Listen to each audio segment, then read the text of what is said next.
Pessoal, tudo bem? Seja muito bem-vindo a mais um Praxis Pocket. Meu nome é Thiago Vercelino e eu quem vou caminhar com você nesse tempo aqui juntos. Sou professor na FABAPAR, tenho trabalhado aí junto ao podcast também e eu quem tenho caminhado na maioria dos podcasts com você, entrevistando os convidados. Mas hoje eu quero conversar com você sobre um conteúdo importante. Eu queria falar sobre sofrimento. Tá bom? Para nós falarmos sobre sofrimento, é muito interessante nós pensarmos que sofrimento é algo que é iminente do ser humano. Se nascemos, se respiramos, isso implica o fato de sofrermos. Todo mundo já sofreu, todo mundo vai sofrer em algum momento da sua história. A diferença é a maneira como enfrentamos esse sofrimento, diz muito sobre aquilo que desejamos como cristãos. Ser cristão nos possibilita enxergarmos o sofrimento de uma outra maneira. E para a gente entender um pouquinho, eu queria trabalhar com vocês um aspecto só do sofrimento. Eu quero, para trabalhar esse aspecto, ler um texto bíblico e já deixar claro que a minha intenção aqui não é esgotar o assunto sofrimento, falar de todas as maneiras que o sofrimento acontece, mas é, de repente, trazer um aspecto, e esse aspecto do sofrimento em si, ajudar você que talvez esteja ouvindo e está sofrendo, ou ajudar você que está cuidando de alguém que está sofrendo a viver esse momento, tá bom? Tiago, capítulo 1, dos versos de 2 a 4, vai dizer o seguinte: meus irmãos, considerem por motivo de grande alegria o fato de passarem por diversas provações, pois vocês sabem que a prova da sua fé produz perseverança, e a perseverança deve ter ação completa, a fim de que vocês sejam maduros e íntegros, sem lhes faltar coisa alguma. Esse texto é incrível, mas ele é paradoxal. O texto no versículo 2 ele já começa dizendo meus irmãos. Meus irmãos traz a ideia de que é uma conversa com cristãos. Essa é uma palavra para cristão, para quem entende Jesus como seu salvador. Meus irmãos, olha o paradoxo que já acontece no primeiro verso, no verso 2, de 2 a 4. Considerem motivo de grande alegria o fato de passar por diversas provações. Se nós olharmos para o sofrimento, é até mal educado, é até ríspido você dizer para alguém que está sofrendo: olha, fique feliz por isso. Não tem como dizer isso para ninguém, não tem como viver isso, ficar feliz em um ambiente de sofrimento. Isso nos leva a entender que precisamos entender o que significa isso. Precisamos compreender o motivo de se passar por sofrimento, e talvez isso nos dê uma resposta por que a Bíblia diz que podemos estar felizes em meio ao sofrimento, podemos regozijar diante do sofrimento. A Bíblia vai dizer que é grande alegria passar por diversas provações. Provações aqui tem essa ideia de sofrimento, tem essa ideia de momentos que se é colocado à prova. Provação e tentação são coisas diferentes, embora ambas sejam sofrimento, mas inclusive essa palavrinha ela é utilizada para traduzir as duas palavras, provação e tentação. A diferença é de onde vem. Quando vem do Senhor, quando vem de Deus, é uma provação, porque Deus deseja que nós sejamos aprovados. Quando vem do diabo, quando vem de Satanás, é uma tentação, porque Satanás não tem como objetivo que sejamos aprovados, mas sim que a gente caia. Agora é interessante entender que seja vindo de Deus, seja vindo do diabo, ainda assim Deus não perdeu o controle da situação. Ainda assim Deus é soberano para que Ele permita e conduza esse sofrimento, essa provação que nós passaremos ou estamos passando. Mas por que ter por motivo de grande alegria o fato de passarmos por diversas provações? Por que trabalhar com essa realidade? O versículo 13 vai começar a explicar um pouquinho pra gente. Porque a prova, pois vocês sabem que a prova da sua fé produz perseverança. Em um ambiente de sofrimento, em um ambiente de tristeza, de luto, de dor, entendendo que Deus está no controle disso, entendendo que Deus não perdeu em momento nenhum as rédeas do universo, nós podemos entender que isso é uma prova. E quando passamos por uma prova e somos aprovados, Isso produz em nós, nos cristãos, perseverança. Quando estamos sofrendo, quando estamos lidando com momentos de dificuldade, isso, se nós reagimos de maneira saudável a isso, e existe um jeito saudável, e eu queria que você ficasse comigo até o fim para você entender que jeito saudável é esse, de entendermos e tentarmos solucionar esses momentos de sofrimentos. No final, eu vou dar alguns passos práticos para nós percebermos isso. Quando nós somos provados, sofremos, e nós somos aprovados, reagimos de maneira correta ao sofrimento, isso produz em nós perseverança.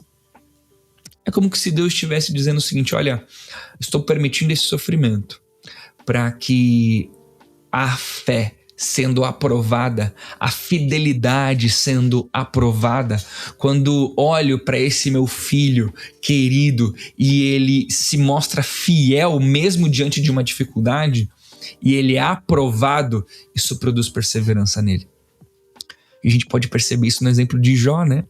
Jó foi provado. Veja a relação íntima aí. Jó foi provado por Deus, porque Deus permitiu que o diabo tentasse Jó. Olha que interessante. As duas coisas presentes na mesma narrativa. Jó provado por Deus, porque deixou com que o diabo tentasse Jó. Jó, ele permaneceu fiel a Deus.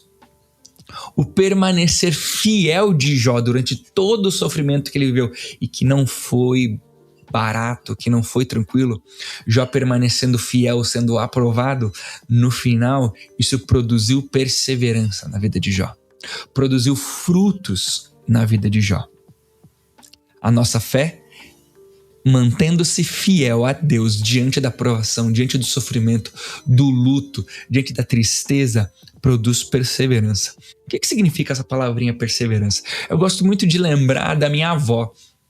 Minha avó, ela era daquelas avós dos almoços de domingo, sabe? Antigamente, na nossa casa, a gente não tinha tanto aquele costume do churrasco de domingo, mas era da comida da avó. Então a avó fazia aquela macarronada, o nhoque, a torta, a lasanha, a sobremesa. E em tudo que ela fazia, que ela cozinhava, a avó também começou a ganhar algumas marquinhas no braço. E eu chegava na casa da avó e olhava o braço dela, aquela marquinha de queimado, né? Eu já encostei, né? Vai pegar algum bolo, alguma coisa no forno, e você encosta a parte do braço assim na grelha, né? Na parte quente, dá aquela marquinha. E eu virava pra avó e falava assim: vó, a senhora se queimou? Aí ela: nem vi, não percebi.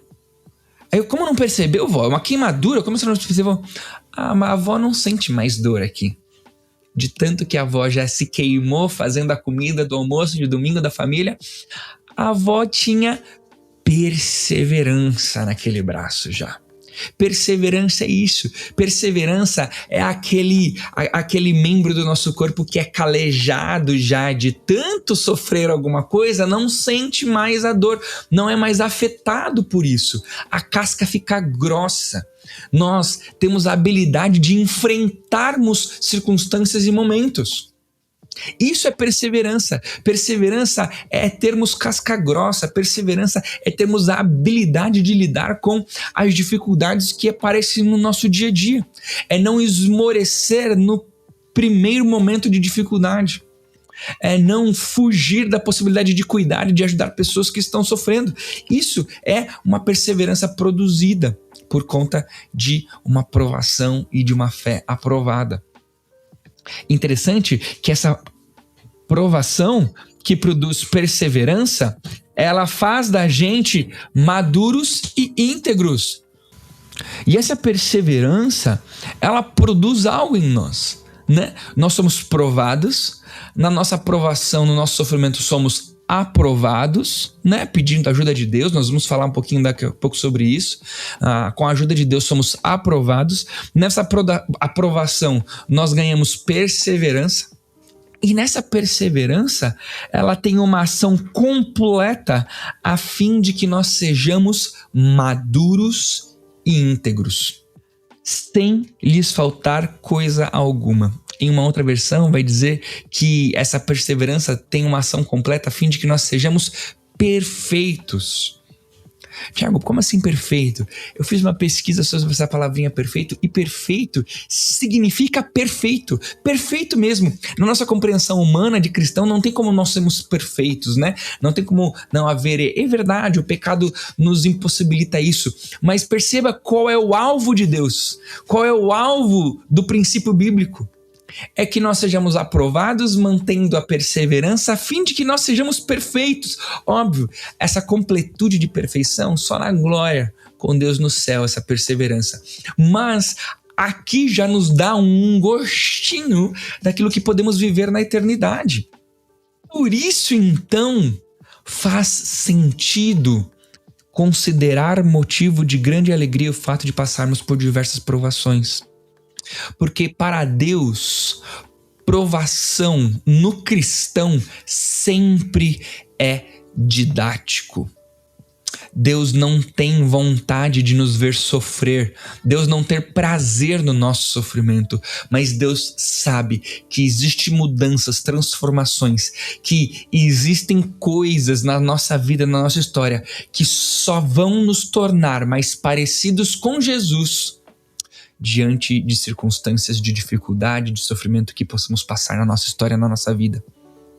Deus sabe o que Ele precisa fazer em nós para que a gente mude, para que a gente se transforme e para que a gente se pareça mais com Ele.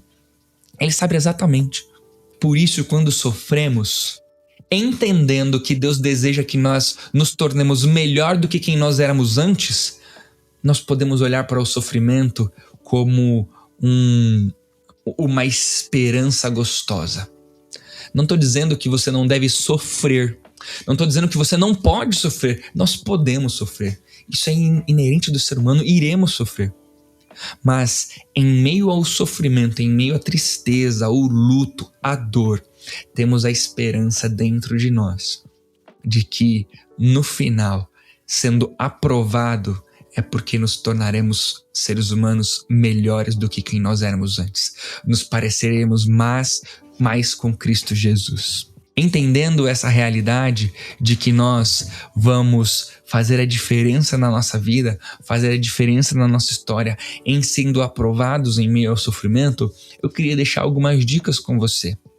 Eu queria te dizer que no meio do sofrimento, talvez você possa pensar, né? Será que Deus sabe que eu estou aqui sofrendo? Será que Deus me esqueceu? Paulo escreveu em 2 Timóteo 2,19, o firme fundamento de Deus permanece sendo esse: o Senhor conhece os que lhe pertencem. Tenha a esperança e a certeza de que Deus sabe aonde você está. Ele não deixou você passar o que você está passando sem o conhecimento dele. Mas, Tiago, isso é um absurdo porque eu não queria, isso me machucou, isso... Saiba que Deus não perdeu o controle. Lembre que todos somos pecadores e a única coisa que a gente merece é o juízo divino. É a eternidade longe dele. Tudo o que ganhamos de presente de Deus é graça dele. Deus não te esqueceu e ele te conhece.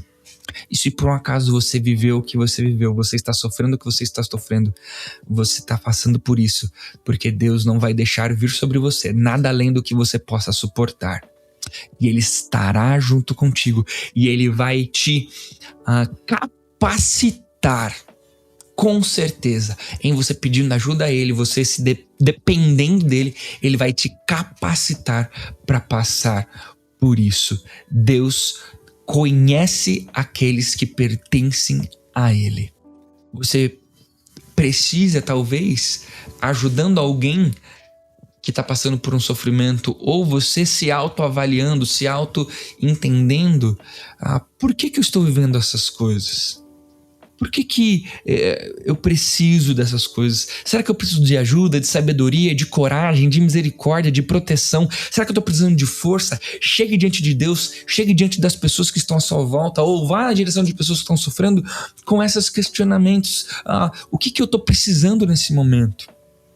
Deus, em seu infinito amor, sempre deseja o que é melhor para nós. Jerry Bridges vai dizer que em sua sabedoria, Deus sempre sabe o que é melhor. E em sua soberania, tem o poder de concretizá-lo. Deus, infinito em sabedoria, sempre sabe o que é melhor para nós. Por mais que a gente não ache o melhor, Deus sabe o que é melhor. Por mais que a gente ache que o sofrimento é um sofrimento por si só, Deus sabe quem Ele quer nos tornar no meio do sofrimento. Por ser muito sábio, Deus sabe o que é melhor para nós. E por ser soberano, Deus tem o poder de concretizar aquilo que Ele sabe que é melhor para nós. Melhor viver de acordo com a perspectiva daquilo que Deus quer para nós ou daquilo que nós queremos para nós. Deus, o Criador, aquele que cuida de todos os processos, Ele quer nos conduzir em perfeição, em santidade, em amadurecimento, em transformação, para nos tornarmos mais parecidos com Ele. E Ele sabe que se preciso for por sofrimento, será por sofrimento, mas Ele quer o melhor para a gente. Pense comigo, quem você prefere ser?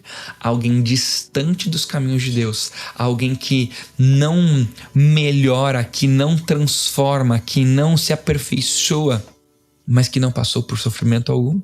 Está distante do Criador, distante do ideal dele para você? Ou alguém que passa por sofrimentos junto com Jesus, junto com o Espírito Santo de Deus, junto com Deus, o Criador, e se transforma sempre em alguém cada vez melhor do que era antes? O sofrimento é tão traumático que muitas vezes pessoas que sofrem querem esquecer o sofrimento que passaram. Mas a nossa memória, ela é muito habilidosa, ela não vai esquecer. Eu falando com vocês agora, pelo simples fato de falar disso crescer, já me trouxe à memória coisas que eu já lutei por várias vezes para esquecer. Em falar para vocês, já me vieram imagens, flashbacks de coisas que vivi, de coisas que passei, que eu quero esquecer, que eu queria esquecer. Mas na verdade, ao invés de lutarmos para esquecer coisas ruins que vivemos, que sofremos, talvez a nossa prática deveria ser outra, deveria ser: o que se aprende sobre Deus naquilo que eu vivi? O que se aprende sobre a minha própria vida e na maneira de vivê-la através do sofrimento e a provação que eu enfrentei? Esse deve ser o exercício de uma pessoa que sofreu ou está sofrendo. A gente não vai esquecer. Deus é misericordioso, Ele é poderoso para fazer a gente esquecer se Ele quiser, Ele é. Mas não é o que é comum de ocorrer. Então, ao invés de esquecer, por que nós não potencializamos isso na nossa história a fim de nos tornarmos melhores? A fim de aprendermos mais sobre Deus, a fim de aprendermos sobre sua misericórdia, sobre o seu amor, sobre o seu cuidado, sobre o seu consolo, e fazermos o exercício de melhorarmos nossa vida através disso. Sabe por quê? Porque se não for para se tornar como Cristo, então não serviu para nada o que se viveu na provação e no sofrimento. Se não for para se tornar como Cristo, mais parecido com Jesus, então não serviu para nada viver o que se viveu na provação e no sofrimento. Como eu disse, esses não são todos os aspectos do sofrimento. Não estou falando de traumas, não estou falando de cada tipo de sofrimento que possa ser vivido na história da pessoa ou na história de alguém. Mas é talvez algo geral que, independente do que viveu, por mais doloroso, e eu quero terminar isso aqui com um desejo de estar te abraçando se de fato você estar sofrendo. Quero de fato abraçar, cuidar, quero que você sinta onde você está acolhido. E que te encorajo a procurar esse acolhimento, né? Em algum familiar, no teu pastor, numa líder da igreja, num líder na igreja, numa amiga, num amigo. Que você vá procurar esse acolhimento, esse abraço, esse afago, esse cuidado, essa esperança, essa motivação no abraço, no carinho e no consolo de alguém. Mas a maneira como respondemos ao sofrimento, isso Deus nos capacita. E procurando a ajuda dele, procurando a ajuda das pessoas que estão à nossa volta, podemos responder positivamente, indo na direção de Jesus, para nos parecermos cada vez mais com ele e assim entendermos que existe no fundo um motivo de esperança e de alegria, o fato de passarmos por sofrimento e provações. porque é Deus querendo nos tornar pessoas melhores do que quem nós éramos antes. Esse foi mais um Praxis Pocket. Espero que tenha sido bênção para você. E você pode entrar em contato com a gente aqui na Fabapar se você quiser mais informações, se você quiser ajuda, conte com a gente, tá bom? E até o próximo Praxis Pocket. Um abraço e até mais.